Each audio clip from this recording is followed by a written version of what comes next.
Bismillah ar-Rahman ar-Rahim. Hello, people, and welcome to Footy Judge Mo. Alexander Isak is training by himself. It looks like it's happening going to Liverpool, or he's staying at Newcastle. Bridges to be built. Like, a lot of people are actually already conceded to the fact that he's leaving Liverpool. Newcastle, to be honest with you, Newcastle fans, and I'm just gonna, the tweet that was circulating around, that Staffy retweeted and everyone retweeted about the meltdown from Newcastle fans, not believing that Sesko has chosen Manchester United over like Newcastle.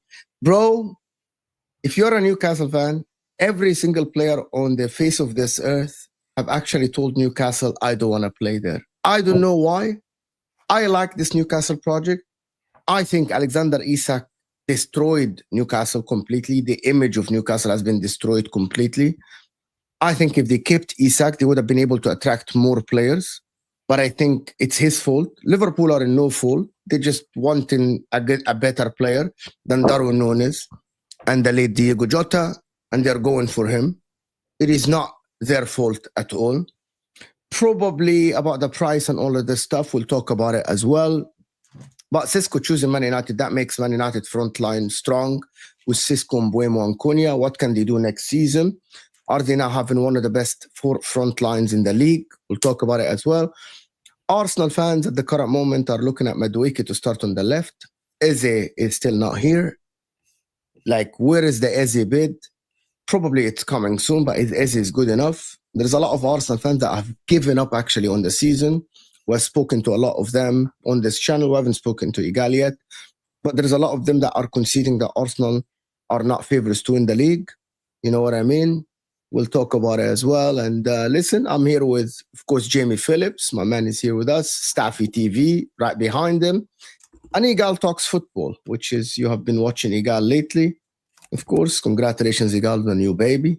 Of course, as everyone knows, Igal just had his second kid. And happy family, healthy family, alhamdulillah. May Allah, inshallah, grant you happiness and success. I know it's the hardest job in the world to be a father for a newborn. It's the hardest thing. That's why you're not on a lot of channels. But hit that like button, people. If you are here, 600 people in the house. I was just starting the show. Let's get the likes to 300. Help the channel. Let's get to 40K. I'm very close to 40K. I want to reach that before the season. Chelsea are actually the best club in... If the fucking Chelsea sell Nico Jackson for £16 million, make him profit on their failed striker after making profit on Madueke, bro, I don't know. How's everyone doing?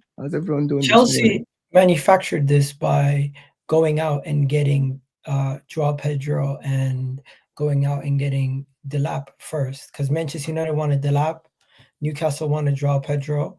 Now these guys are fighting it out, and the leftovers is going to be Jackson. They've literally bought up all these strikers, and it ended up benefiting them in the end. It's crazy. By the way, there is Liverpool are about to sell Harvey Elliott to RB Leipzig as well for about 40 million pounds. By the way, he's amazing. I liked Harvey Elliott, but that injury that happened to him about like 3 years ago, kind of like he took a step back. But I want to start actually. I know that everyone wants to talk about Isak. Manchester United, since we have Staffy here, having Sesko, Mbuemo, and Cunha. Why are you laughing? Yeah, I haven't even said a word. Why is he laughing? Why is he laughing? Yes, why are you laughing? I'm laughing because I remember Staffy's tweets about Gyökeres. That's all I'm laughing about. Hey, my prediction just happened the opposite. I said Sesko should go to Arsenal, Gyökeres should go to United. The opposite happened. So it is what it is. But you are happy. You said baby Zlatan and all this stuff. I wouldn't say I'm happy. He wasn't my first choice, but I'm not upset about it. I just think it's an overpay. But I'm not upset about it. I don't think he's a shit player. If he was a shit player, I'd be, you know me, I'd be really angry and I would show it on YouTube. I wouldn't hide my emotions. I'm not angry. By the way, there's a lot of Arsenal fans that actually wanted Sesko over him. I thought he fit them. That was my opinion. The people are now lying on my name saying, didn't you say he was shit because he was going to Arsenal? I was like, I've never said that. If anything, I said he should go to Arsenal. I thought he fit Arsenal more. The only thing that didn't fit the Arsenal team was that he was just like a little bit younger and he's not fully developed yet. But in terms of like as a striker, I think he fits what Arsenal need in that team more than Gyökeres. But the opposite happened. They went for Gyökeres and we went for Sesko, and here we are. And no, I never called him Tesco. I don't live in England, so I don't really use these nicknames. I would have called him something that's more American. So no, I've never called him Tesco. Who do you think got the better striker, Sesko, Arsenal or Man United? I mean, Gyökeres is well more established than him right now. I could tell you that I think Sesko at 27 is going to be better than Gyökeres at 27. But as it is right now, as of today, of course, Gyökeres is more established. I can't be that shameless. So you think Gyökeres is going to score more goals than Sesko? Yeah, I don't think Sesko is going to score as much as people think. I was just on a stream and Kunle was trying to tell me that he should score 20 plus. I'd never do it. For the price you paid, he should, right? I don't go by prices, bro. That's lazy analysis. I analyze players by their attributes and the situation that they're in and the teams that they're in. If I'm expecting Sesko to do something that not a single striker has done since Robin van Persie, then I'd be deluded. Because if I sat here and told you he's going to score 20 plus, you're going to say I'm deluded. So now that I'm not saying it, you're saying I should demand it. I'm not going to demand that. If he scores 10 to 15 goals in his first season, that's good. Because I expect more goals from the players around him. I expect Mbeumo to score more than him. So no, you expect Mbuemo to score more than him? Of course, why not? Mbeumo scored 20 last season. Because he is a striker. That Mbuemo is not going to be the striker. Mbuemo is going to be a midfielder. Is not the striker, and he scores the most goals every season. Please don't mention Salah. Okay, that's people that use Salah in this argument, bro. Don't mention Salah in this argument. What do you mean? Look at the wingers in the Premier League over the last decade. A lot of the top scorers were wingers. Mane, Salah, Son. Aubameyang had a couple of seasons where he was the top scorer and he was playing down the left. Why are we acting like only the top the 9 is supposed to be the top scorer? What's the aspirations for Man United now with this? The same. It doesn't change for me. No midfield. Top 8. Bro, mid-table team still. Until you change the midfield. You think having that front line, you're a mid-table team? Mm-hmm. Bro, do you see our midfield? Come on, you know goal better than that. Meno, Casemiro, Bruno. Mo, don't lie. Ugarte. You don't rate the United midfield. Stop. No, it's not. Only Meno, to be honest. I think should. No, but I'm not asking you to rate individuals. You don't rate the midfield that we have. There's not one combination in that midfield that works well.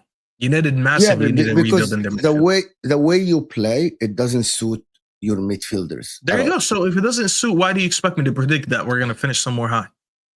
We're not, bro. Your problem last season was scoring goals. Was that the only problem? Was the main problem, though.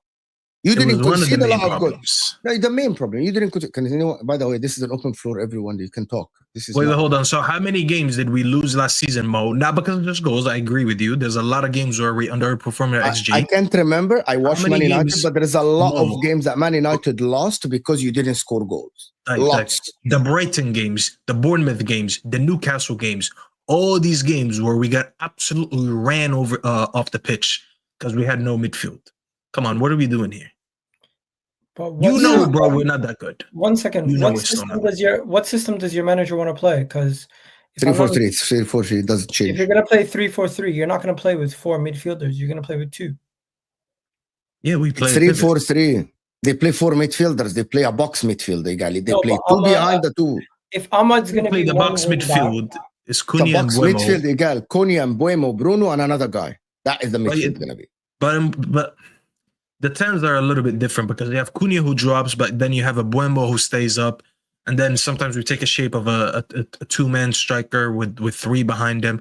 It changes a lot. But yeah, we do play a pivot. If you want to count the midfielders, like the deep line midfielders, we do play a pivot. And I don't think we have a good pivot. We have Casemiro who has no legs. We have Ugarte who's allergic to football in general. You have Mainu who kind of struggles without a proper teammate next to him or a proper midfielder next to him. And I have Bruno who does anything but play with patience. He plays with chaos. So we don't. who would be your 2? I don't know. I can't name you one. There's not one combination I like. I don't think he knows. I don't think Amorim knows. I don't think Amorim knows. Yeah, if Amorim doesn't know, how am I supposed to know? Does this new front 3 all play together though? Yeah. The reason I asked that Jamie, is that's because the plan. the reason I asked that all that because is Cunha go work back as that left winger? Is he go work back? Is Mbeumo go work back? You know, is Sesko drop deep sometimes? Let Bruno make runs into the box around him. You know, I think they're 3 very good players you've bought. By the way, I think they're 3 very good players. I just worried. Well, I'm not worried because I don't care. But what I mean by it is that you'd be concerned if you were in. Yeah, if you play all 3, I always say this to Liverpool fans as well about certain players that sometimes will miss out in games because you have got to think about the balance of a team, haven't you? About an 11. Does that front 3 because your midfield is slow as crap, ain't it? It's got no legs in there. It has nothing in it. It just generally does. It's very slow. Does that front 3 help with balancing the team, or do you have to is one of them a bench player at the moment to come on and impact games to give you that balance in game? I don't know. The front 3 is fine. I think the front 3 is going to score a lot of goals compared to last season. But you'll find yourself... Actually, Jamie, you're going to get this reference very well.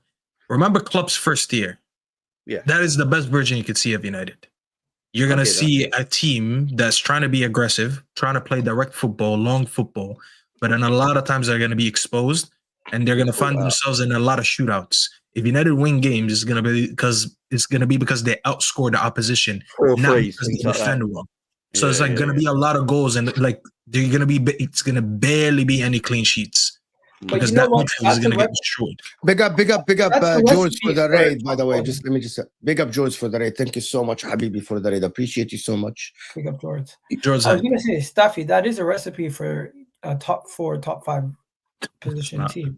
It is, because as much as we laugh about the teams that end up getting into the top 4 are the teams that can find solutions and get goals in these games where other teams are struggling against low blocks.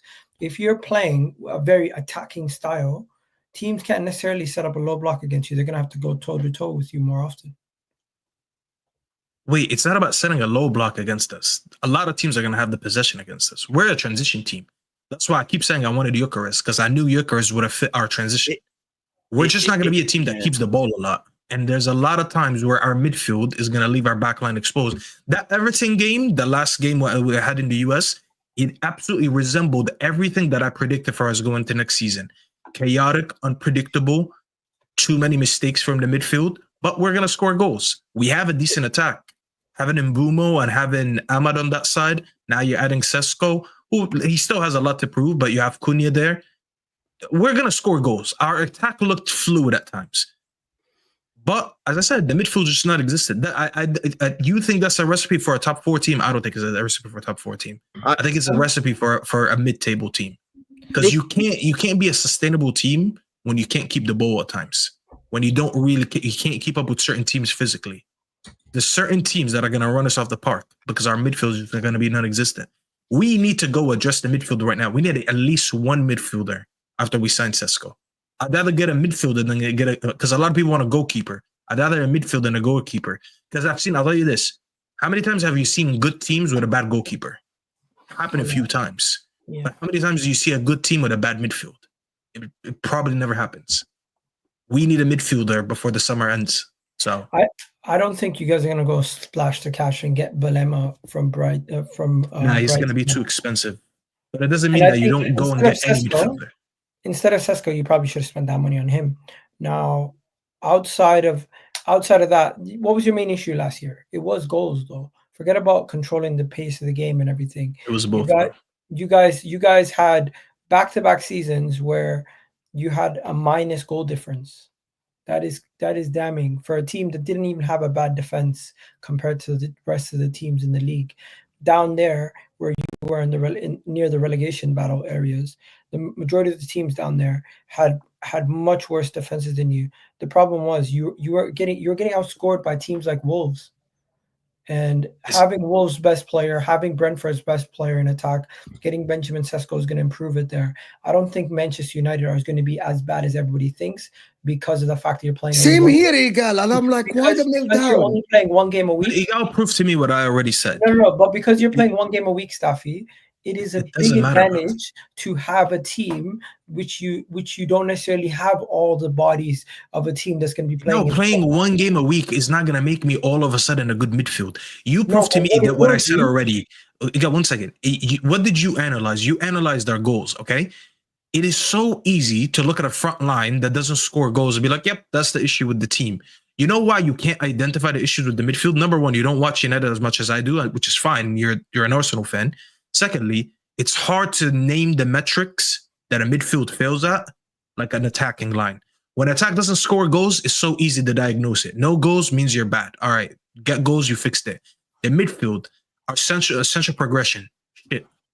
Our dual winning rate, shit.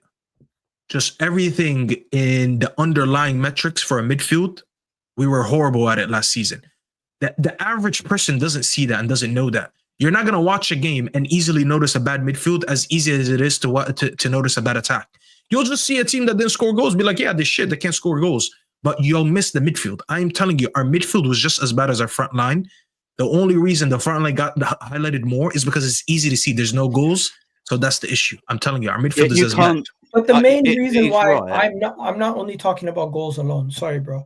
My main thing is you now have more time with the manager to actually train, instill a type of. Where's he going to train into these midfielders, Igal? No, because the way you're playing, you have limited midfielders on the pitch, traditional midfielders on the pitch. Yeah, they're shit. That's what I'm saying. The majority of possession and the majority of the game is going to be played in the wide channels or through the fullbacks, and your defenders are going to be doing a lot of the ball possession and holding on to possession for you guys when you have the ball. They're going to be the ones that are going to be potentially holding on to the ball. Your midfielders are going to be outnumbered in every game. The way when I watch Man United play, they're a very transition side. They play in transition quite a lot. Yeah, they're not a team that can really control a game with build-up play because they haven't got the midfield to do that. So they play in transition quite a lot. And when you play in transition, you have to have the legs in midfield to be able to get back defensively. And when you watch Man United play, that at this moment in time, their midfield haven't got the legs. So if they still play in this transitional way, yeah, they will score teams. And this is what Staffy, I think, is trying to say. Like, you might see a lot of 4-3s next season and things like that, madness, because they're still going to concede chances and goals to opposition because they haven't got that pace in their midfield and legs in their midfield to get back in defensive positions quick enough. And they haven't got the midfielders to play controlling football either, like pressing high up the pitch, playing in the opposition's half. They haven't got the midfielders to play that way either at this moment in time. So, yeah, the forward line's good. Man United is going to score more goals than they did last season. There's no doubt about that. But I still think at the same time, they're still going to concede a lot of goals as well. And that's why Staffy's saying that. Actually, I disagree with you. Man United don't concede a lot of goals. They had full best defense last season, yeah. But they don't concede a lot of goals. I actually agree with you guys about the midfield and the position. However, watching some of the Sporting Lisbon game and like looking at the stats of the years that Amrim coached, Amrim is a position-based coach. That's why some Arsenal fans said that Gyökeres will suit Arsenal because over the time that Amrim coached Sporting, they averaged more than 60% position. You can say it's in their league, but also he has the players that suit that league, along with Porto and Benfica. It's their level, right? So I think that he's going to try to have possession. The problem is going to be personnel. I don't think that Man United has the personnel. Someone like Ugarte cannot be a position-based player. Cannot be. Casemiro in this day and age cannot be a position-based player. However, I believe that Bruno Fernandes and Kobe Mainoo can be a position-based players. The problem with Bruno Fernandes and Kobe Mainoo is the defensive attributes. Basically, both of them are not defensive players. They are like 70, 80% offensive players, 20 to 30% defensive. So they will rely so much on their back three, how strong they are, and the wing backs to come back. The midfield is not going to defend a lot. They're going to hold position. They're going to try to score a lot of goals. Man United are not going to look as bad as fucking 15 of last season. Nobody's going to convince me that Man United are going to look bad. Man United will finish top 6, top 7, something like this. You will see. You will come here and I'm going to tell you. We're going to be You here. just proved to me you haven't watched a single game of our preseason. We don't control possession, bro. You will try. And I'm telling you, you will. I promise you, you will. You will have your average ball position is going to be from 55 to 60% ball position in average the games. The problem is, and what's going to bring this down a little bit, is that there are about 3-4 teams in the league that will have possession more than you. City, Arsenal, Liverpool. You play these teams like about... you think there's only about 3 teams that can keep possession from us? Maybe Aston Villa can keep possession more than you. But I don't think anyone else can keep position, especially when you have. And this is one of the things that I don't think. Like I don't want to bet on us to fail, but I'm gonna tell you. I'm gonna convince you. Having Cunha, Mbeumo, and Sesko, oppositions will actually plan to not have position against you because they will fear the transition from you. So they're gonna let you have the ball to defend. Having someone like Sesko who's quick, having someone like Mbeumo who's technical, having someone like Cunha. Oppositions are not going to leave 2-on-2 at the back. They're going to at least leave 4 players at the back. Everton in preseason was pressing us the whole the length of the pitch. But Staffy, trust me, bro, they do that. But Mbeumo didn't have time with the team yet. You have to wait a little bit. Staffy, it doesn't work like this. I didn't say that. I'm just telling you. But you just told me teams are going to approach us that way. I'm telling you, they won't. They have to approach it. You have players, as Jamie just said, Igal just said, you have players that will score goals. You said that. That means opposition will know but that. It doesn't mean that they're going to sit back. I think teams are going to disrespect Manchester United, and they're going to catch a bunch of teams off guard and hit them with a couple goals. And some of these teams, it's easy. Listen, bro, it's easy. It's easy to assuming. Igal, you are assuming that the coaches are idiots. No. It does take time for coaches to catch up to how good of an offensive team. The names are already there, Igal. The names are already there. You don't need to wait.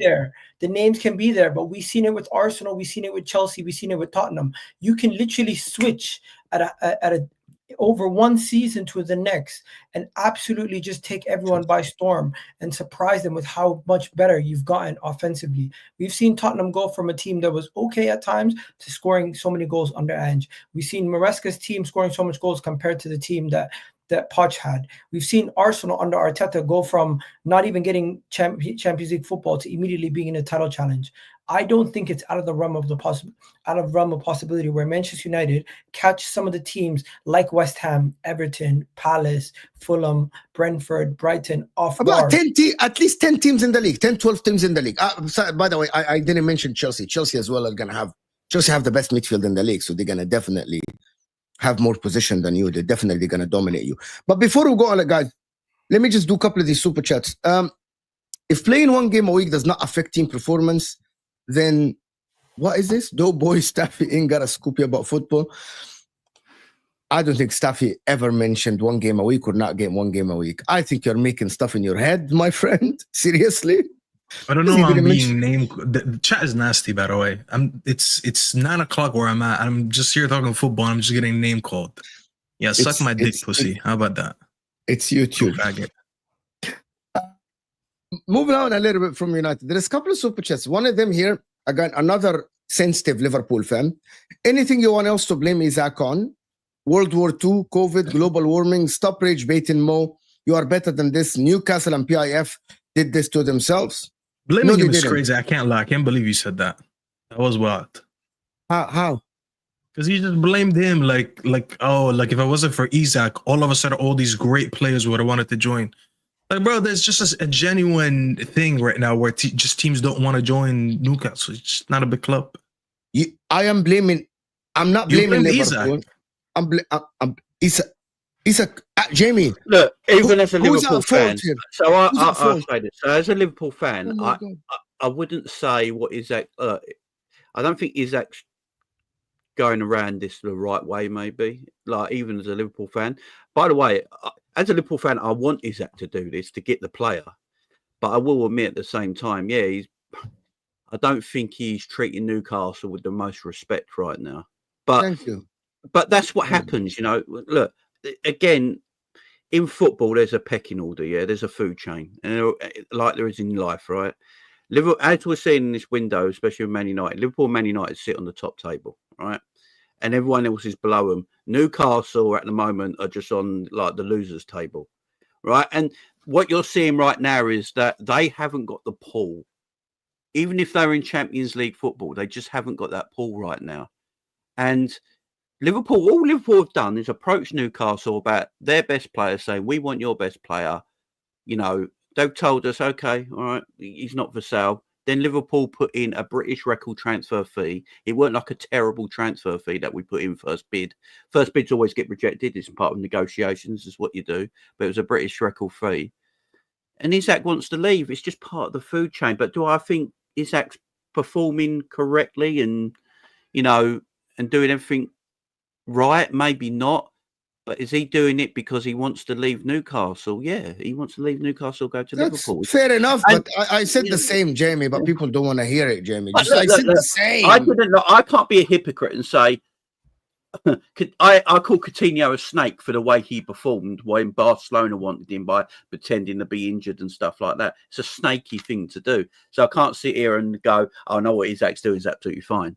Because it'd be a hypocrite, you know what I mean? So yeah, you know something? Exactly. Sesko, I think Sesko is making the move to Manchester United because maybe he believes Manchester United will be in a better position than Newcastle going forward. I don't think it's only solely down to Isak, but in my opinion, I think he's making the wrong decision. Purely just looking at developmental wise, I think Newcastle is a better place to develop than it would be to go to Manchester United, where Xerxes joined there, Højlund's joined there.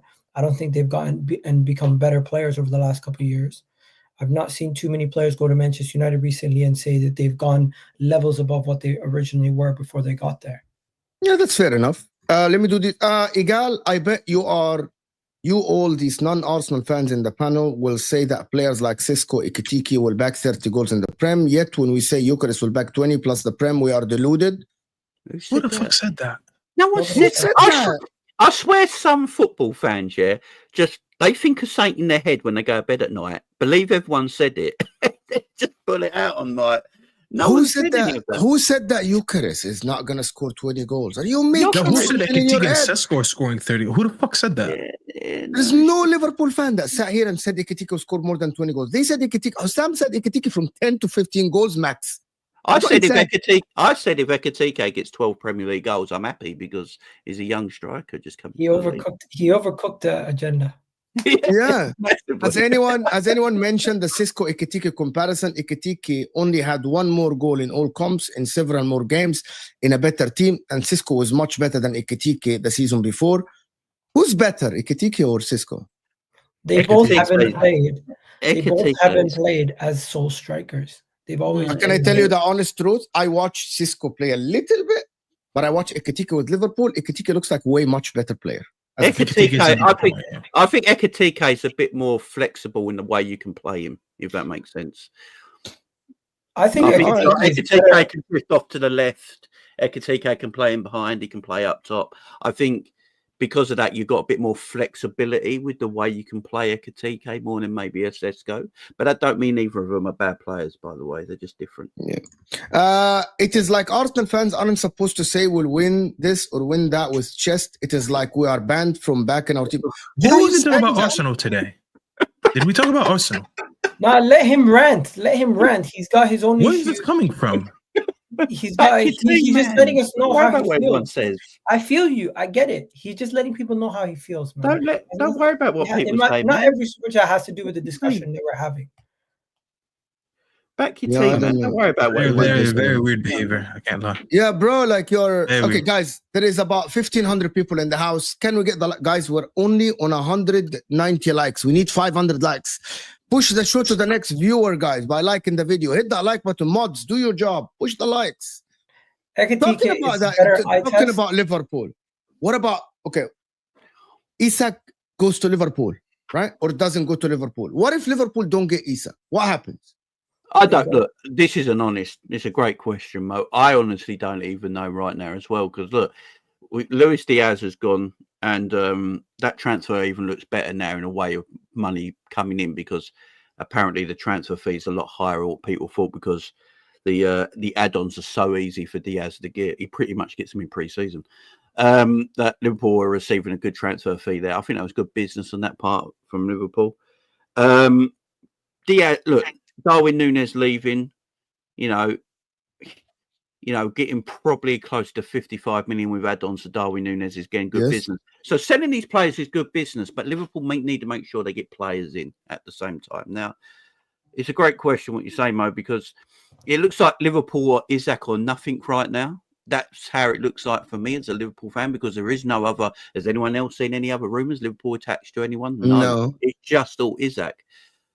They must be confident. The club just must be extremely confident that they're getting Alexander Isak. We know clubs talk behind the scenes that journalists don't get hold of and people don't get hold of, and there's discussions. So, look, they must be confident. If Liverpool get Isak, Liverpool have the best attack in Europe, in my opinion, if they get Isak. Because Salah, for me, is the best player in the world. Showing it in like, I know I'm not putting this on all Arsenal fans, but some Arsenal fans saying that Salah is finished now and stuff like that because he's 33. It's the same. That Christian bloke on AFTV, that's the one I'm mentioning. That he's finished now. He never said that. He did. I watched the video. He said Salah will not get the 30. He's getting older and he's finished. Yeah. Right. So everyone does this with Salah and Virgil. Don't twist it. No. Everyone don't does. twist it. He did not say that. He just implied that Salah will not have the same level of workload and he will no longer be dependent on the same way. No. He said, why are you giving players massive wages in their 30s when they're not? They're almost done. So they keep saying this about Salah every year. In pre-season, he still, for me, looks like the best player in the world. I don't care what anyone says. For me, he's the best player in the world at this moment in time. If you get Isak in, for me, he's the best striker of his age range in Europe right now. You've got Cody Gakpo there, who still somehow scores goals. I don't rate Cody Gakpo as a footballer, but for some reason, the man just scores goals. He just scores goals. You got Verts there who's going to do bits as well. You got young Rio coming through, not this season, but the years to come. He's going to be amazing. So Liverpool got, and Ekitike will do bits as well. So Liverpool got a tremendous attack. But, and I say this, it's a big but. It all depends if Isak comes. And I'm not sure. I don't know right now. Newcastle can't buy anyone for whatever reason it is. I think, look, if Newcastle, apparently there's a lot of rumours right now that Thingy from Chelsea's going to go to Newcastle, and the Athletic can put up an article about that just now. If he goes there, Liverpool probably try and get Isak and make a second bid. If that happens, yeah, then we're flying. But right now, what you say, Mo, is correct, man. It's like, what do Liverpool do if they don't get Isak? And I don't know, even from a Liverpool point of view. So I agree with you. Can we be honest? Isak is pretty much done. Yes. No, man. I don't know. No. We know you don't do this humble thing. We know Newcastle are moving heaven and earth to try to get in a new striker. Isak's training alone. He's already gone AWOL. This whole situation was manufactured to give Newcastle time to get in a player before the Isak I hope money you're right. drops in I their hope you're accounts. right. And as from a Liverpool perspective, they know they're going to get Isak.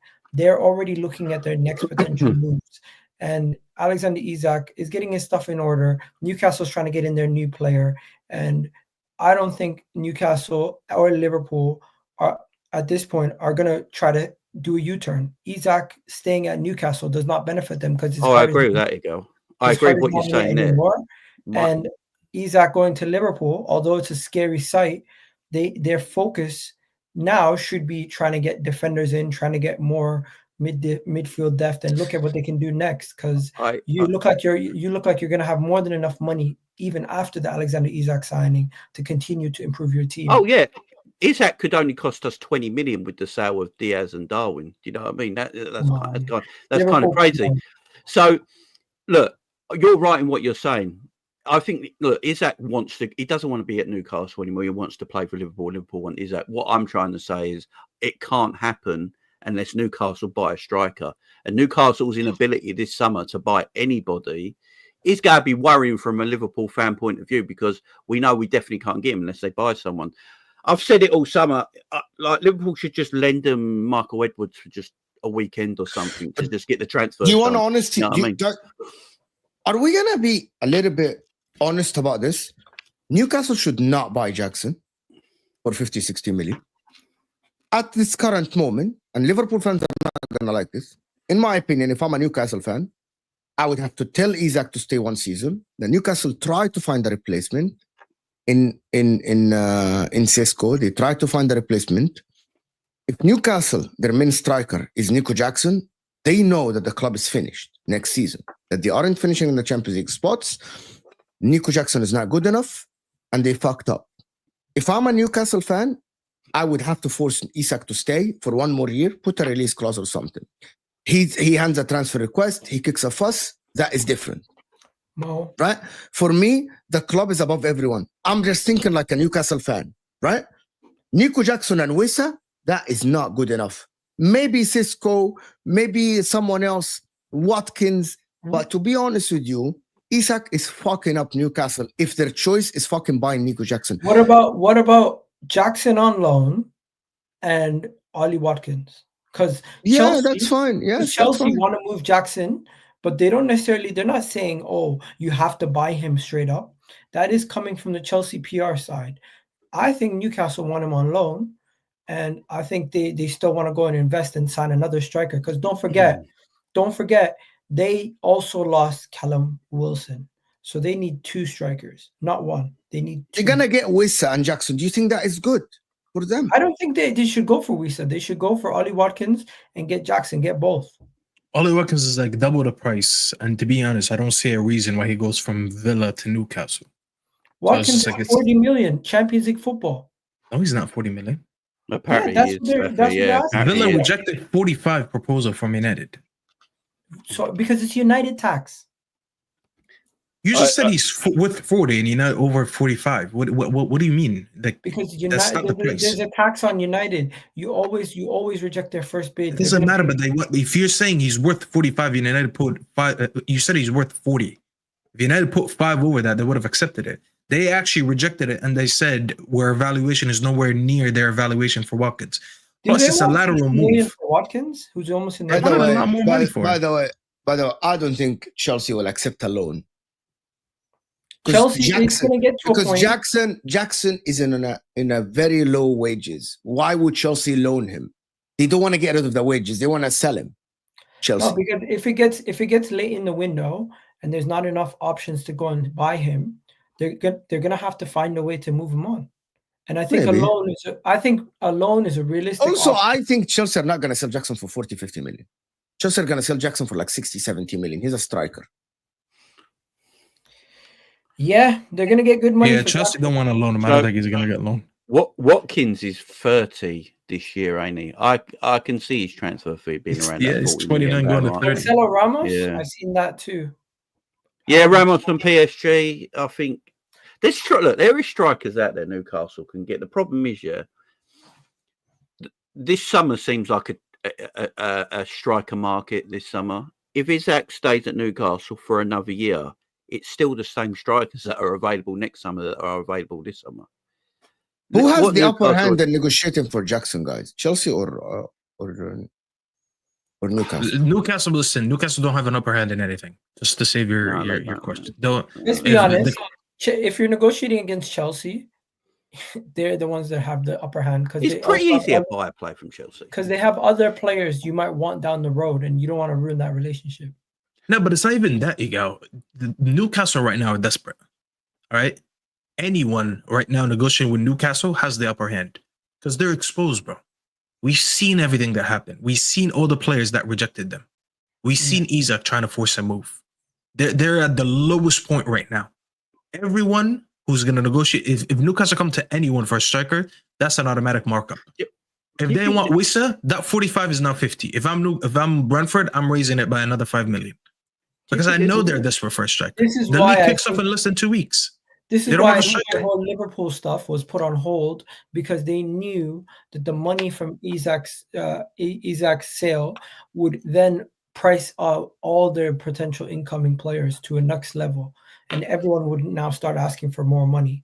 They knew this was going to happen. Bro, So I bet you they regret now not offering a deal where they swap for Nunes. Because as much as people are going to say that's a downgrade, obviously, from Isak to Nunes, they're not getting anyone right now. I'd rather Nunes than anything. They don't have anything. I still think The striker is not going to play next week or whatever. He's going to refuse. I still think Jackson's better. Jackson can still develop. At Chelsea, there's a lot of pressure. Jackson lacks confidence. If he goes to Newcastle, maybe he can do better. I'm not saying he's going to be anywhere near Isak's level, but at this moment in time, the guy just lacks confidence. You put him in a better team, where you put him in a team where he's going to have some confidence, and he's one of the better players Chelsea around. played good last season, and he still lacked confidence. Let me He ask actually this. struggled from being the main man. He was given so many minutes, and he struggled. He was decent the first season. Let's not act like No, Jackson. in the first half of the season last season, he started well, but then he Chelsea's struggled. level is not the same as Newcastle. Let's not act like Jackson. So we're better than Newcastle. So what argument is that? Guys, He was already around good players. If Newcastle want Jackson, I think it's a pretty easy deal for Newcastle to do because Chelsea have made it very apparent that they don't want Nicholas Jackson anymore. So I think they're overpaying, Jamie. You know they have to overpay. Oh yeah. But I think Newcastle got a chance here to get a player they even through the door at last without any real competition here. The thing with Newcastle, I think Newcastle fans will be, some I've spoken to are quite aware of this already. If Isak goes and they're not willing to pay or can't pay contracts of players that to keep them at football clubs that these good footballers want, what do people like Tonali and Bruno do in the future?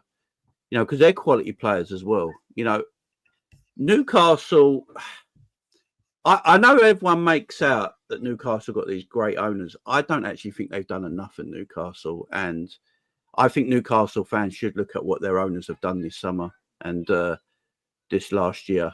And have they been good enough? Have they given their full attention to Newcastle? Personally, Liverpool apparently the bad guys are wanting a player. I hear that. But have Newcastle's ownership done enough at Newcastle the last year to put them on a pedestal to keep them going and say this is where the best players want to play and, you know, getting the right players in on this market? Look, this was a massive summer for Newcastle. We'd all agree. Just won their first trophy after 70 years in the Champions League. Got no sporting director. Amanda Stevely leaves. Nothing's replaced up top, and they're having a terrible summer. It's not always just the players, teams coming in for your players that are the bad guys. And I'm not saying their owners are bad guys. Let me They put should this look question at themselves a bit. They should look at themselves. Let me put that. Guy Fonzie, thank you so much, guys. Hit that like button, guys. Come on, let's get the likes up to 500. There's only 300 likes, people. You're really slagging off. That's actually less than like fifths. Salah and Van Dijk will play forever. They won't age. Someone is saying that. Someone is not liking that Salah and Van Dijk. A lot of people, to be honest with you, I think rivals are hoping that Salah and Van Dijk don't perform. Hope. It's only hope. I promise you, it is only hope. Hamza is currently hosting an 18-hour space about Isak. Yeah, Hamza's obsessed. He's scared. He's scared. Can I ask you guys a question? Guys, big up Mac for the redirect. Hit that like button, people. Big up K-Mac. You know what Hamza did, by the way? I saw that tweet from him. Can I ask you guys something? Why Mo. when the when the Sesko news came out, Hamza literally commented on that tweet and he said, "Big up to my brothers, Manchester United." So now we're his brothers because now he thinks Isak won't go to Liverpool. Wallah, the guy's shameless. Yeah. Guys, can I ask you guys a question? Last question about this. Why do Newcastle have to sell Isak? Because he wants to leave. Because he wants to leave. Does anyone that want to leave a club, they need to be sold? Like, No. he has 3 years left on as contract. Why? Like, everyone. So now, if that happens, anyone could just kick a fuss and leave a club. Well, football player power is bigger than anything now. Right? Okay. Yeah, thank you. Player power He's is a big name. thing. It's the biggest thing in football now. Contracts almost mean nothing. Contracts almost mean nothing. You also have to remember, he literally went AWOL, and this can leave a bad impression in the dressing room that you can do whatever you want, basically. And no, but it can also leave a bad impression that when you want to move out of Newcastle, they're not going to let you get a move. Like, he's a big name, bro. Like, Jamie just said it perfectly. Player power. You don't want to go to a club that has a reputation that when players want to leave, they make a big deal out of it. Yeah. Because now players that are developing, like you said, Igal, Sesko probably should have went there. But now they might look at this and be like, if I ever want to move, they're not going to allow me to move. And you don't want to be that club with that reputation. You want to be a club that's easy to get along with. So yeah, Also, it's a thing. keep an eye When on you're a big player, Livermento. you can do that. Keep an eye on Livermento. Keep an eye on Anthony Gordon. These are other guys who are in the team that are probably looking around saying, this is not the place that we thought it was a couple months ago when we won the Carabao Cup. After the Carabao Cup win, everyone was like, yeah, these guys, they're going to get top 4. They could maybe challenge for a league in a year or two. You think Tonali or Bruno G might leave again? Because of Bruno that? G and Tonali, the difference is one is 27, one is 25. Yeah, it is a big age That's gap. their prime years, yeah. Yeah, these guys, if they're going to make a move, they should make a move maybe this year or next year. But at this moment in time, if they don't make Champions League football next year, what's going to happen? We just proved. Okay, let me tell you this. We just proved, and when I say we, I don't mean just United, but this summer proved that Champions League football doesn't mean anything unless you're a big club. All right? So, like, as an example, Gyökeres went to Arsenal over United. Why? Because they have Champions League. But what was the first thing that checked both boxes? Both are big clubs. Delap went to Chelsea over United. Why? Because he wanted to play Champions League. But what ticked both boxes? Both are big clubs.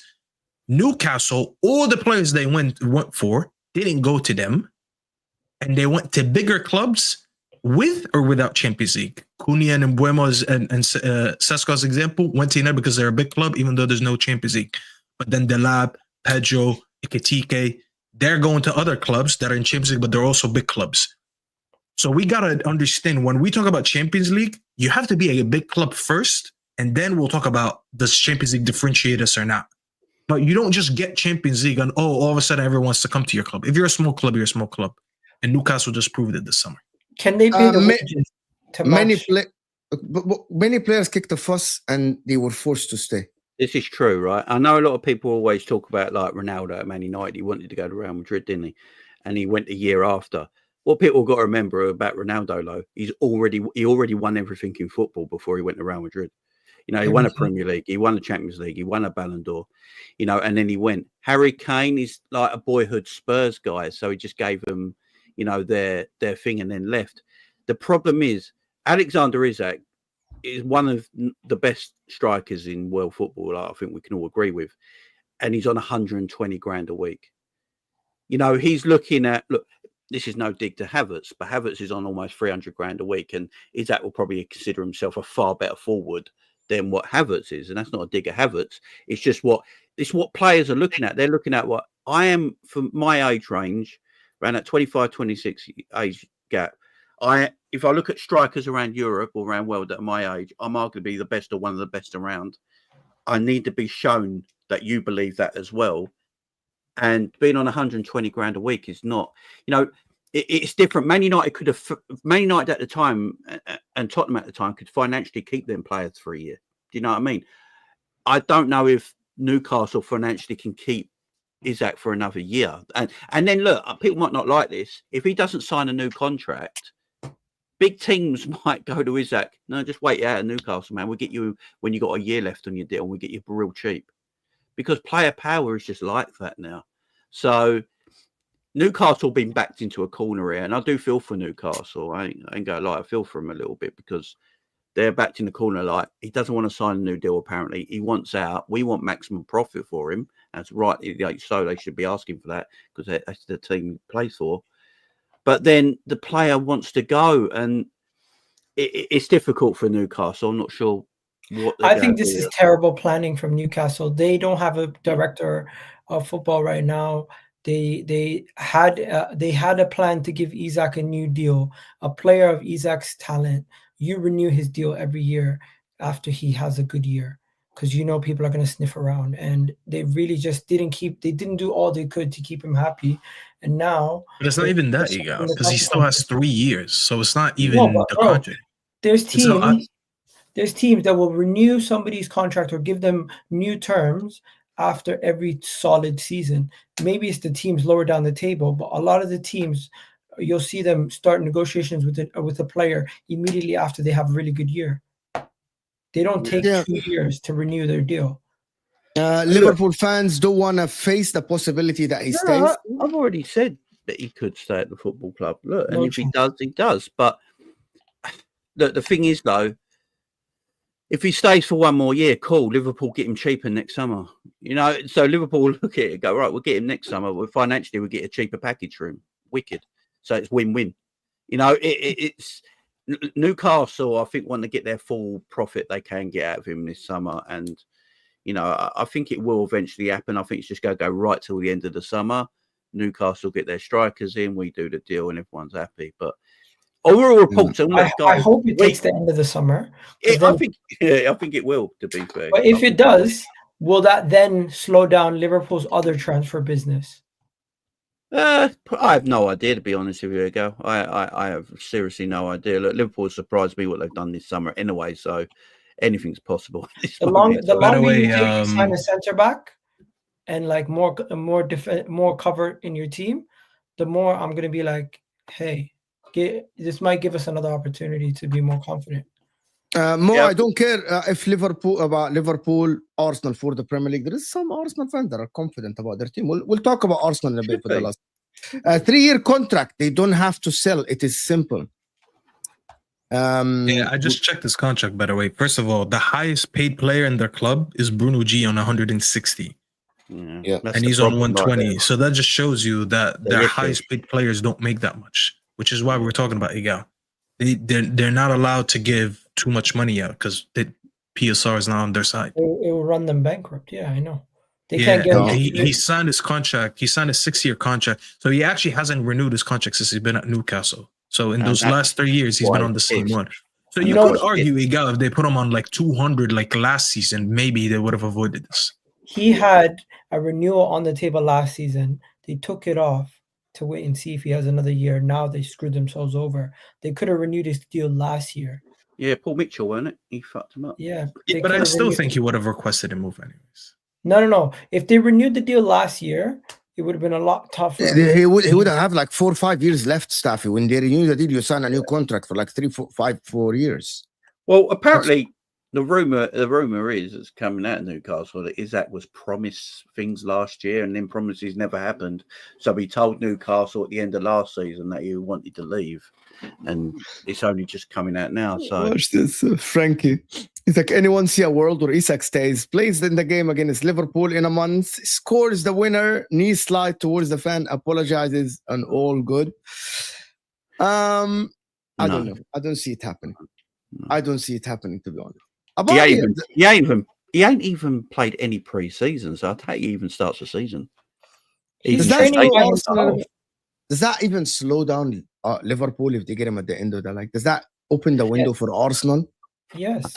If they don't sign if they don't sign more defensive cover, and if they don't focus and get more quality in their team, and Isak takes until the final day of the window, Isak hasn't gotten into the team yet. They still need to go and bring a new big piece into the team, and they still have the defensive issues.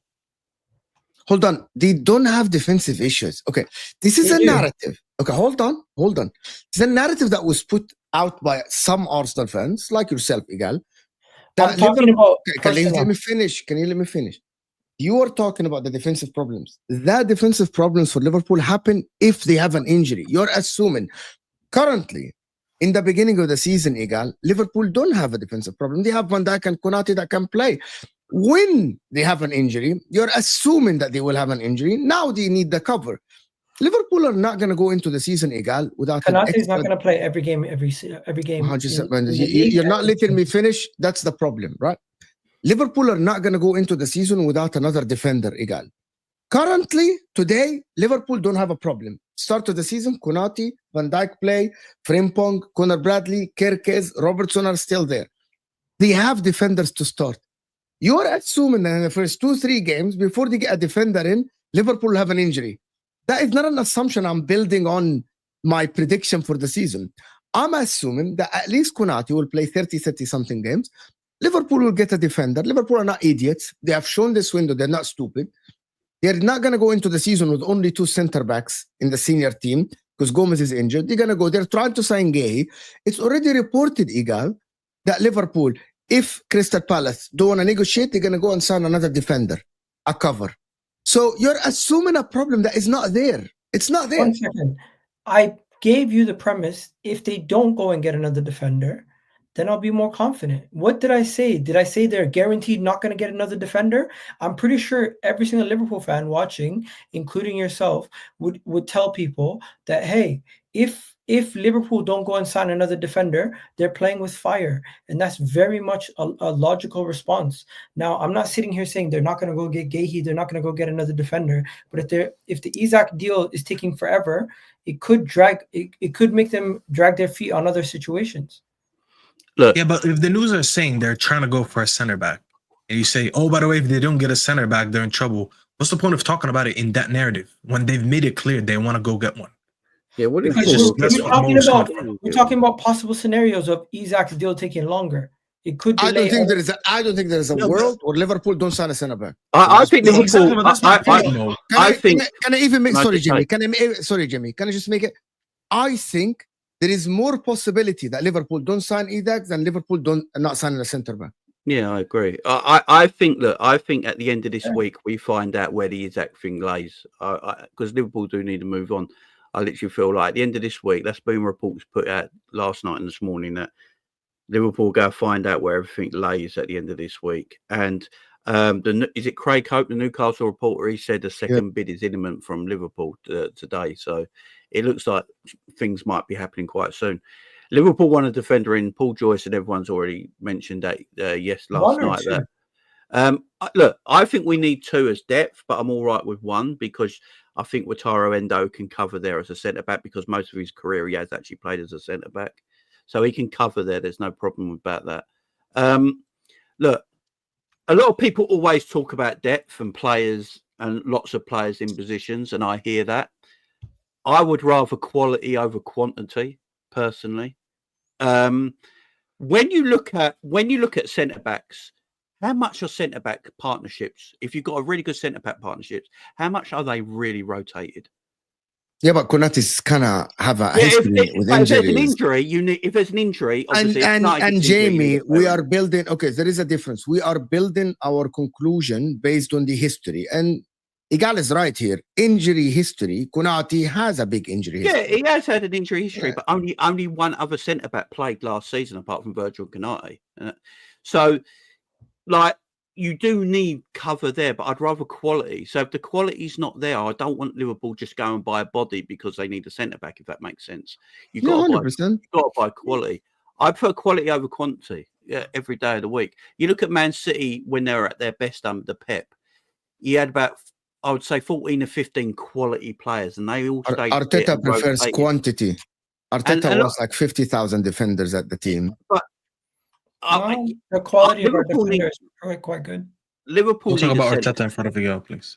Liverpool need a centre back. I'm not going to pretend we don't. I think we get a centre back in this summer. I don't know who it's going to be, but I think both Arsenal and Chelsea have better defensive depth than Man City and Liverpool right now. But it doesn't mean Liverpool we have better teams.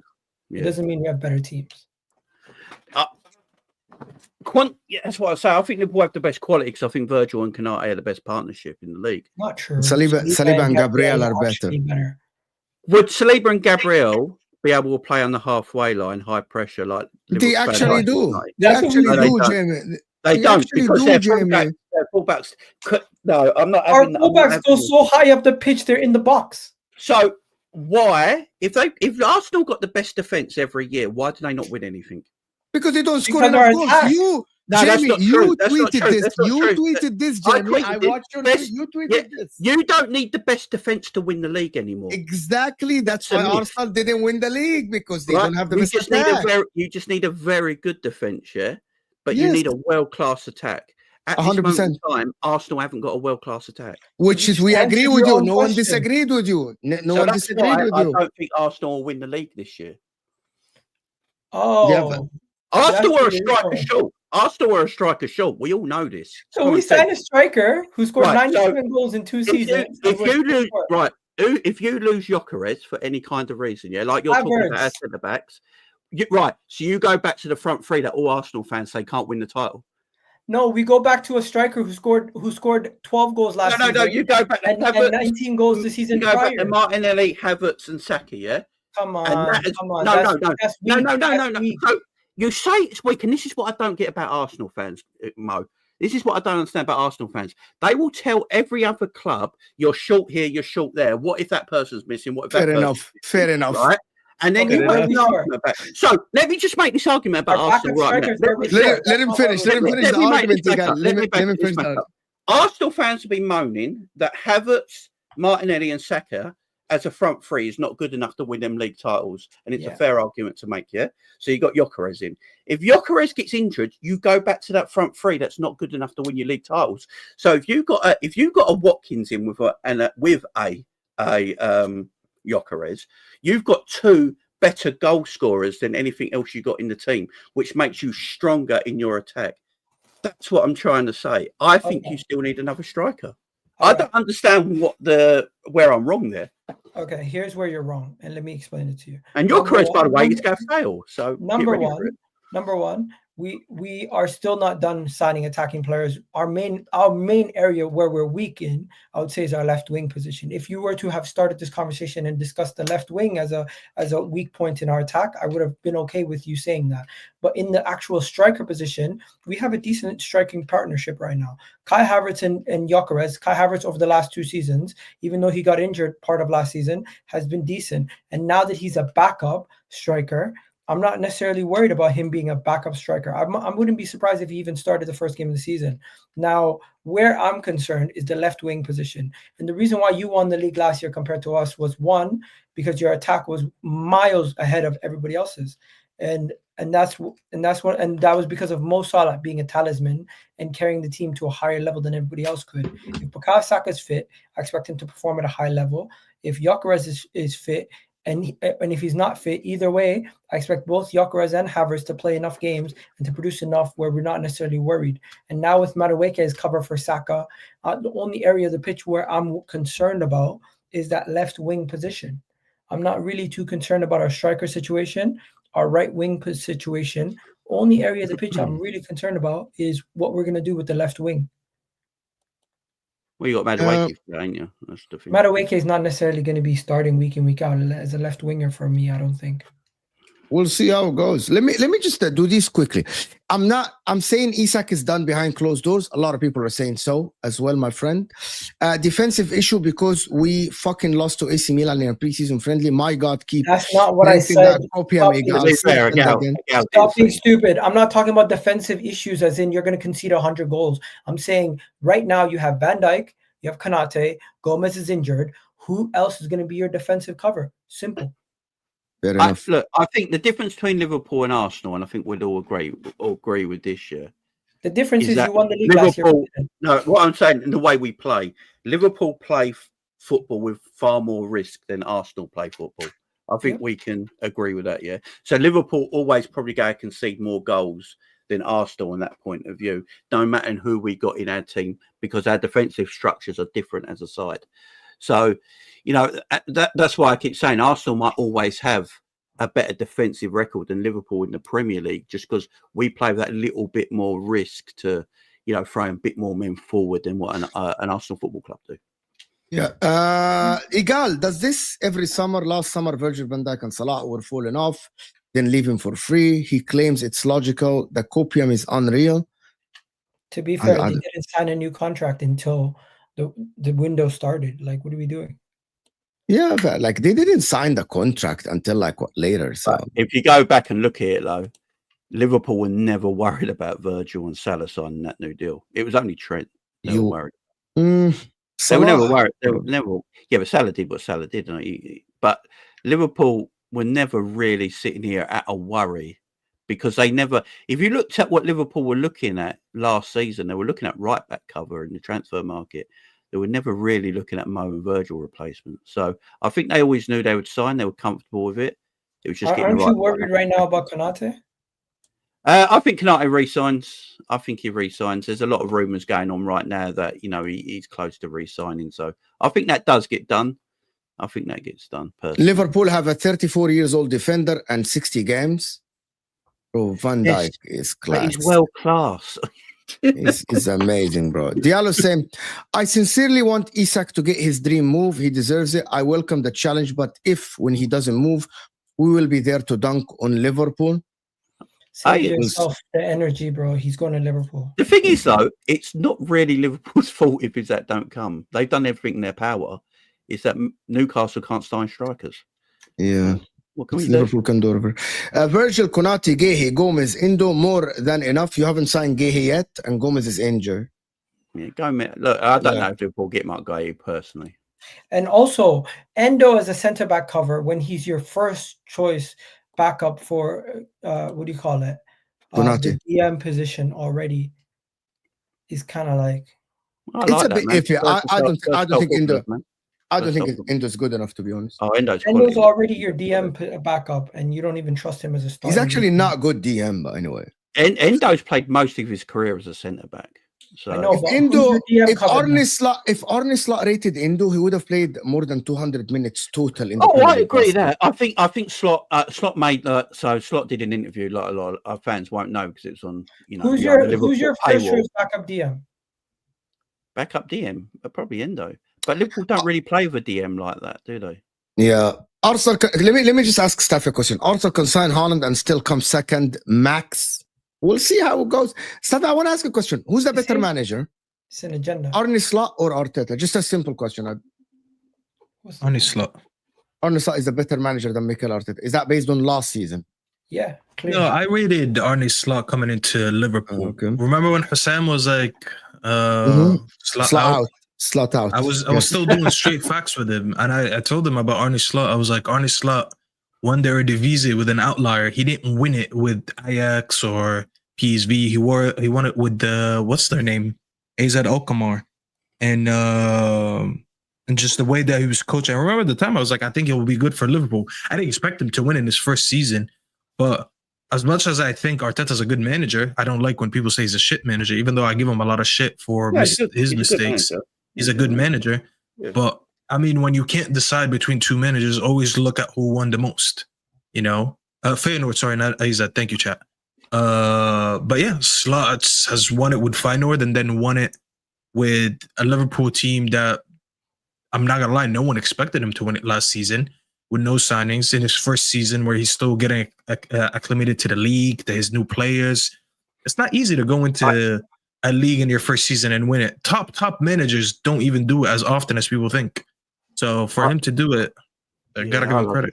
I love Slot, man. Aaron, you're so adamant on this. Aaron, you're so adamant on this. Like he's not gonna win the league. Probably, maybe you're right. Look, I love Arne Slot, man. You don't like Arteta is fine. The way Aaron from Straight Facts. Yeah, that's Aaron. Oh, he hates Arteta? Okay, I didn't know that. Yeah, Aaron. Yeah. Go ahead, Jimmy. What I love about Arne Slot, it's made me love him even more, and I think a lot of Liverpool fan base as well, is how he's personally dealt with this Jota situation, with Jota passing away, and the way he's managed the boys so far and the players and the team, and the words he puts out, in the media and all that. He's just been a fantastic calming influence on this side, and he looks like he's a very good coach as well. I mean, What he did in the Netherlands was extremely good. Everyone forgets with AZ Alkmaar, they were level on points with Ajax when COVID hit and cancelled their league, so we don't know what he would have done there. You know, winning the league with Feyenoord with no money spent, winning the cup with Feyenoord, then coming to England and winning the Premier League with Liverpool. You know, he's obviously a very, very good coach. But I'm not dismissing Arteta at the same time. Arteta's obviously a good coach as well. So there's good young managers in Europe right now, man. The thing about it is that I think that Liverpool, bar something crazy, I think Liverpool will win the league with or without Isak. Like with or without Isak, I think Liverpool will win the league. Bar something crazy happens, like Salah drops 4. But they're gonna sign. Okay, Igal, you know that even if they don't get Isak, they're gonna sign another attacker, right? Like Liverpool are not gonna go into next season with Salah, Ekitike, and Gakpo as our only 3 options up top. Liverpool are not stupid. I am sure that most likely, I said 95% Isak is going to Liverpool. 95%. And that makes them basically the best team in England. And by far, by the way, by far. Like, and it's not close. It's not close. Football's not one on paper, man. There is going to be some level of like addition by subtraction. Yes, they've lost a bunch of players. What are you basing it on? What are you basing it on? Because at the end of the day, you're taking out 5 players, you're bringing in better players. I get it. These guys are Ekitike, and these guys are definitely better than what they previously had. But at the same time, there's going to be some loss in or some change in how they play with all the new players. There's going to have to be some time to gel. And how is Mo Salah is he going to be more of a creator? Is he not? He's not going to be asked to be the same level of goal scorer. How is what do you call it? Florian Wirtz going to play? There is a lot of unknown and questions on what's going to happen. I'm not necessarily saying everything is just going to come in, click, and immediately they're going to be the best team again, because this is a completely different team based on how their defense is going to be. 2 out of their back 4s has changed based on their best 11. 2 out of their 3 midfielders has changed based on last season. Two out of their 3 starting players from last season most likely has changed if Cody Gakpo is going to be run to the bench for Ekitike. That is a lot of change, and I'm just saying I need to see how they play on a week-to-week basis before I start saying this team is head and shoulders 10 times better than last year. With all this change, it could take some time for them to get used to it, and by then they might not be favorites to win the league anymore. We'll see. Like, to be honest, Arteta got stability to the club, which was lacking, but now that stability is coming back to bite him. Sometimes I get the feeling stability is underrated. Yeah, I'm telling you guys, he's the football Coach Tibbs. You guys knows who Coach Tibbs is. He's never gonna win with Coach Tibbs, aka Arteta. The day he moves on, he's gonna understand. You didn't want Tibbs sacked? No, I did. I couldn't wait for him to get sacked. Shut up! You're lying. I swear to God, bro. I swear to God. Gone over my head. I don't know. Anyways, Tibbs was like basically the Knicks coach. Unfair comparison. It's the same exact thing. Managers will go in and stabilize teams, but they don't win stuff. With or without Isak, we will win the league by 15 points from second, which I expect to be City. Finish 10 points ahead of third. Arsenal fighting for fourth. What are you basing this on? One is insane. 1 second. First of all, 15 points is wild. Second of all, Joey gets it. Man City are not finishing ahead of Arsenal, and they're not finishing ahead of Chelsea either. Man City are easily the 4th best team coming into this season. As for what do you call it? 10 points ahead of third. What? You think for the top 4 is going to have that much of a gap across the top 4? That's ridiculous in my opinion. I don't think it's going to be a situation where 3rd and 4th and all these guys, and Arsenal finishing 4th. You think Chelsea, Man City, and Liverpool are going to be better than us? I actually think City, I think I said that to you last show more. I think City is going to finish behind Chelsea and Arsenal. Yeah, City are we underrating Man City? A little bit. I'm underrating them. I think I'm reasonably rating them. Man City don't have a right back right now, and their defense is still very questionable going into next season. Their midfield, they don't even know who they're going to keep or who they're going to sell. They signed a bunch of players, and it looks like they don't even have a guaranteed idea what they're going to do with them going into next season. A bunch of those players they signed in January could be headed on loan. Because I just say that because obviously all the talk is about Liverpool and Arsenal, and I hear that because they were the 2 teams last season. you know, a lot of talk about Chelsea because they've built a very good squad there now, and I think they will be in that top 4, no problem. But it's weird, Man City, because Man City did a lot of their transfer business very early because of the Club World Cup, and it's been very quiet at Man City since then. So no one's been talking about them. But City have got good players. They got the anomaly out of everyone. They got Pep Guardiola, ain't they? So I don't think Pep's ever done 2 years without winning a league, has he? But we'll see. That means he's going to win the league again ahead of you. But you also have to remember the state of which clubs he's been at and what situation they've been in. He has not had 2 teams that were better than him defensively. He's rebuilding right now. Yeah, he's rebuilding. And he also previously was at a Barca team that was amazing, which he built, and a Bayern Munich team which friggin' won the league 11 years in a row. Like, you can't really be surprised that he doesn't win the league at Barca or Bayern. Now, Man City, what he's done has been amazing, but I do think this is the year where that record is broken and he doesn't win the league this year. We'll see. If no Eze, Odegaard, bad season, and no left winger, Martinelli, Trossard is mad. Yeah, there is big ifs, Omar. Yeah, it's 100% true. Andy's saying, how many players from each top 6 get 10 plus goals? 4? How many? Max? First of all, Liverpool, how many of their players get top 10 goals? Yeah, like at least each team get two players at least. Or 3 players. At least 3 players at least. All comps or just in the league? In the league only. Well, Salah definitely will. Like, I think Gyökeres and Saka at least. Salah, Isak, and I think Gakpo get 10 plus goals each. I think from Man United, I think Cunha and Mbeumo, 2 players. I think from Chelsea, there will be 2 players to get 10 plus each. I think from City, there will be 2 or 3 players. 2 players will get 10 plus because Haaland will score a lot of goals. Haaland's I think that is the case. Yeah. In Virgil van Dijk, we trust. Let's fucking go. You're making fun of Liverpool. I don't know what to do, bro. But you're making fun of Why Liverpool. is all this Virgil shit now as well? I don't know. People don't like Virgil van Dijk. Igal is forgetting that Bar, Trent Alexander-Arnold, and Diaz, the best 11 are still at the club, and we have dramatically improved at left back, the 10, the 9, pure copium from Igal.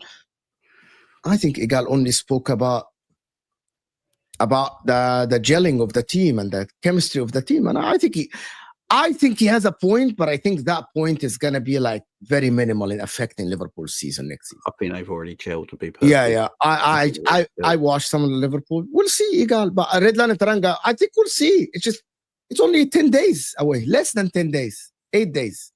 What you got to remember as well, the players we bought are not too dissimilar to players that we already had in certain positions. They're just like if you look at Gyökeres and you look at a young, like Gyökeres and a young Robbo, if you go back to a young Robbo when he was at Liverpool in his best, Gyökeres and Robbo are quite similar players in that kind of capacity. If you look at the way Frimpong likes to play going forward, it's very similar to the way Trent likes to play going forward, just without that technical passing aspect. Yeah, the attacking manner of it. Yeah, like where they're going to leave you in that right back area, like the attacking manner of it. So they're players that are not completely out of this way, completely different. No, apart but they from are an anomaly. 1 second, Trent and Frimpong is completely different. No, attacking fullbacks. They're attacking fullbacks. Like but one is an attacking fullback that creates goals and chances from assists from deep, where the other one is somebody who needs to be in and around the box to make a difference, who's more like a cutback or somebody who shoots when they get into the box, where Trent is somebody who will make a difference from outside the box. I think that's 2 completely different types of players. As for Szoboszlai and Florian Wirtz, that's also 2 completely different types of players. Florian Wirtz is not going to do the same level of defensive work as a Szoboszlai. Oh yeah, Florian Wirtz is the anomaly. There's no doubt about it. Yeah, so let's not act like that's the same. And also, having the striker being more of a focal point in the attack is also a difference in how you're going to play, with Mo Salah no longer being the main focal point. Yeah, so Salah will get about 30. I don't think it's ridiculous to say Liverpool are going to have to refine themselves. And for a team that wins the league to overhaul 5 potential starters in their best 11 going into the next year, it is a little bit different. even Manchester United in their heyday did not change 5 starters. Okay, I think we have Nunes. Here we go. By the way, thank God for that. What everyone forgets as well, like, do you know how many assists Mo Salah would have got last season if Darwin Nunes could put the ball in the back of the net? Way more than what he had. It would have been on a 30 assists. So but who's to say Mo Salah is going to have the ball as much now with Florian Wirtz on the pitch? Have you? If you watch Liverpool, you will see. If you watch Liverpool, you will see. This team is still based around Mo Salah. Let me finish this because I need to go to straight facts. This time last year, I said we finished 10 points ahead of Arsenal, Banter FC. How did that turn out? Arsenal aren't winning any more trophies. Clip it.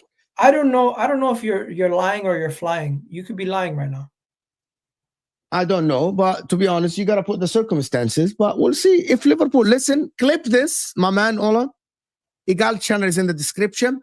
Go to him and see if Liverpool at the end of the season finished 10 points ahead of Arsenal. You can clip it. Arsenal isn't made to reach high 90 points. Their football is too conservative. Liverpool can just be okay, catch them later. You love to lose to bad teams. Yeah, okay. We'll see if Arsenal can get 90 plus points. I'm not sure if anyone is going to get 90 plus points, to be honest. No. But I get your point that Arsenal are not made that too conservative, but that's why there are reports that say that Arteta is going to play direct football. That is the report. Igal, who's getting more GA? Wirtz or Rice? Quickly, Igal. Who's getting more GA? Wirtz or Rice? Yes. Florian Wirtz better get more GA with the money that they invested in him. All right, then.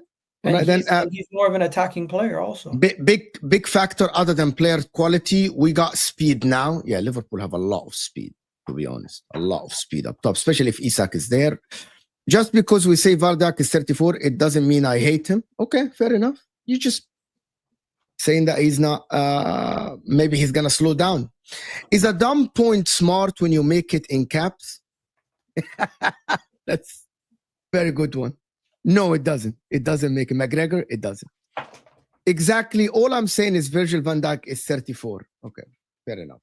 Which is by the way, Thiago Silva was great at the age of 38. Virgil van Dijk is going to be fantastic next season, and I'm telling everyone here. Big up everyone that joined us. Igal Football channel, Igal Talks Football in the description. Jamie's channel is in the description as well. Staffy TV is in the description. He got that Here We Go for Sesko before anyone on his channel. He had a we didn't get the Here We Go yet, but I did go live. I went live at 6 a.m. I know you're gonna get. I'm gonna go take a nap and then I'm gonna wake up by Isak to Liverpool, 140 million, boom, done deal. Where is that? Where did you get that from? There's a lot of reports right now that saying that it's done deal. Yeah, and that Isak's put in a transfer request. They're saying Melissa ready Bumba. Let's reserve the word Bumba for an actual Bumba. Big up everyone that is here. Nice. I will catch you guys on Straight Facts. I will see you guys there, and we are out of here, people. Big up, peeps.